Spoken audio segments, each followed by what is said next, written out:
summer's opening ceremony at the Olympic Games in Paris paid homage to the country's last queen, Marie Antoinette. Born on this day in 1755 and infamously died by guillotine during the French Revolution in 1793. Well, after years of renovation, visitors to her former home in Versailles can now get into her private life, one that's intrigued Americans for centuries.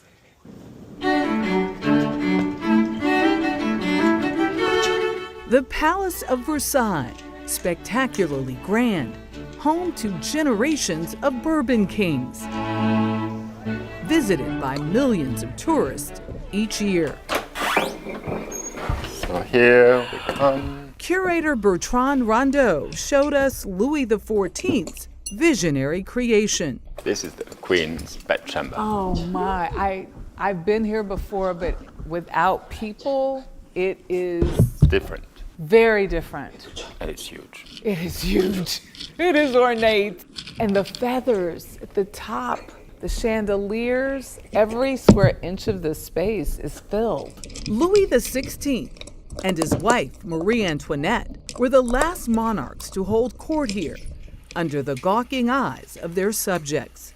Anyone could come to Versailles and enter the official apartments during the day, even beggars strolling in the galleries in the apartments. So I would imagine a queen would need to kind of get away from that. Definitely, it was an awful life, I would say.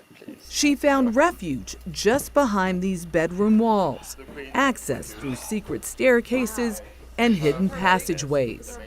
Everything is locked. Yes. You're afraid someone's going to come and steal something? Maybe. Marie Antoinette's private chambers were reopened to the world after a 5-year restoration. That was the dining room for the Queen. A rather small room, but very comfortable, with a nice fabric on the wall. Oh, I love it. The reopening coincided with Versailles' 400th anniversary last year. What's back there? It's her small boudoir. Feminine, cozy, peaceful.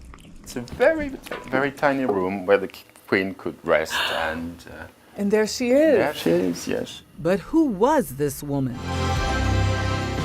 Countless films have offered suggestions, from Sofia Coppola's 2006 biopic to the BBC's more recent dramatic series. Me? I'm just the Queen of France. Biographies like The Queen of Fashion, What Marie Antoinette Wore to the Revolution, go even further. I think she is the ultimate heroine of a fairy tale in reverse.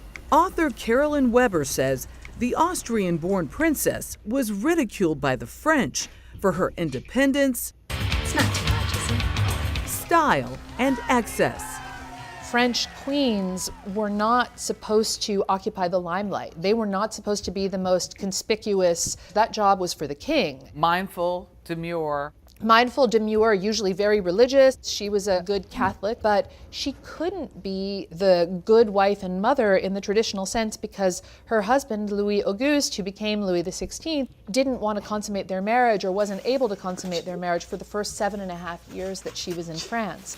I thought we could have a little talk about the marriage bed. So in many ways, she developed this whole other persona as the queen of glamour, the queen of French luxury goods, the queen of fashion, because she needed an alternative form of